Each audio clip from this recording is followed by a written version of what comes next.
বন্ধুরা, জিম্বাবুয়ের বিরুদ্ধে 10ই জুলাই তৃতীয় ম্যাচ থেকে ভারতীয় টিমে হচ্ছে বড় রদবদল। ইতিমধ্যে ভারতীয় দল 6 তারিখ থেকে জিম্বাবুয়ের বিরুদ্ধে ম্যাচ শুরু হয়ে গেছে এবং প্রথম ম্যাচটি লজ্জাজনকভাবে হারলেও দ্বিতীয় ম্যাচে দুর্দান্ত কামব্যাক করে নতুন ভারতীয় দল।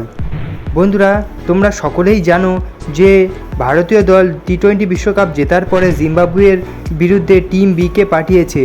যদিও এই দলে সমস্ত তরুণ ঝাঁক রয়েছে এবং তারা আইপিএলে স্টার, তবে তারা তাদের এই বিধ্বংসী পারফরমেন্স শুধুমাত্র আইপিএলে দেখায়নি।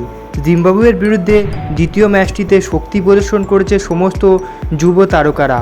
অভিষেক শর্মা থেকে রিঙ্কু সিং, তারা আবার পুনরায় সেই আইপিএলের রূপ ধারণ করলো জিম্বাবুয়ের বিরুদ্ধে দ্বিতীয় ম্যাচটিতে।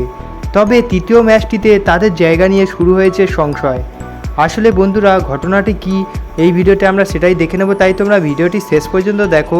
এবং তোমরা যদি আমার চ্যানেলে নতুন হয়ে থাকো এবং ভবিষ্যতে ক্রিকেট রিলেটেড তথা আইপিএল ও ইন্ডিয়ান ক্রিকেটের সমস্ত নিউজ সবার আগে বাংলায় পেতে চাও, তাহলে চ্যানেলটিকে অবশ্যই করে দাও সাবস্ক্রাইব। এবং তোমরা যদি টিম ইন্ডিয়ার একজন ডাইহার্ট ফ্যান হয়ে থাকো, তাহলে ভিডিওটিকে অবশ্যই করে দাও একটা লাইক। চলো ভিডিওতে আগে যাওয়া যাক। বন্ধুরা, ইতিমধ্যে 7 তারিখে জিম্বাবুয়ের বিরুদ্ধে 100 রানে বিশাল জয় পেয়েছে ভারতীয় দল, আর সেই ম্যাচে ম্যান অফ দ্য ম্যাচের খেতাবটি পেয়েছে আইপিএলের তারকা অভিষেক শর্মা। আর বন্ধুরা, এই ম্যাচটি ছিল অভিষেক শর্মার আন্তর্জাতিক ক্যারিয়ারের দ্বিতীয় ম্যাচ এবং সেখানে দুর্দান্ত একটি শতরান ঠুকে দিল তিনি। কিন্তু শেষ পর্যন্ত তার সমস্ত কৃতিত্ব অনেকাংশেই ছিনিয়ে নিয়ে গেল আমাদের সেরা ফিনিশার রিঙ্কু সিং। রিঙ্কু সিং গতদিন 22 বলে 48 রানের একটা বিধ্বংসী ইনিংস খেলে দেখালো এবং তিনি আবার বুঝিয়ে দিল সবাইকে যে তিনি শুধু আইপিএলের তারকা নয়, ইন্টারন্যাশনাল ক্রিকেটেও রাজ করতে চলে এসেছেন তিনি।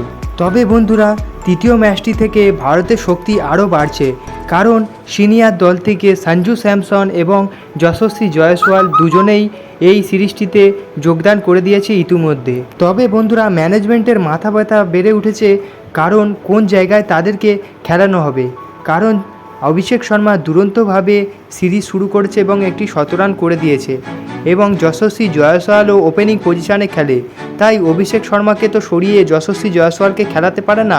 আর অন্যদিকে শুভমান গিল যেহেতু এই সিরিজের অধিনায়ক, তাই তার জায়গাও ফিক্স রয়েছে এই সিরিজের জন্য। তাই যশস্বী জয়সওয়াল হয়তো পরবর্তী ম্যাচটি নাও খেলতে পারে। এরপর পরবর্তী নাম হলো সঞ্জু স্যামসন। সঞ্জু স্যামসন যদিও বিশ্বকাপে একটিও ম্যাচ খেলেননি, তবে বিশ্বকাপের টিমে তিনি ছিলেন, কিন্তু এই সিরিজটিতেও তাকে হয়তো আমরা নাও খেলতে দেখতে পারি। কারণ ভারতীয় দল যেহেতু নতুন দল তৈরি করতে চাইছে এবং যুব প্লেয়ারদেরকে সুযোগ দিতে চাইছে, তাই আমার মনে হয় না যে ধ্রুব জুড়েলের জায়গায় সঞ্জু স্যামসনকে ভারতীয় দলে জায়গা পেতে পারে তৃতীয় ম্যাচটির জন্য। বন্ধুরা, তোমাদের কী মনে হয়, যশস্বী জয়সওয়াল এবং সঞ্জু স্যামসন কি প্লেইং 11-এ জায়গা পেতে চলেছে আগামীকাল? বন্ধুরা, তোমাদের মতামত তোমরা কমেন্টে জানাও এবং দেখা হচ্ছে অন্য কোনো ভিডিওতে। ততক্ষণের জন্য বাই বাই।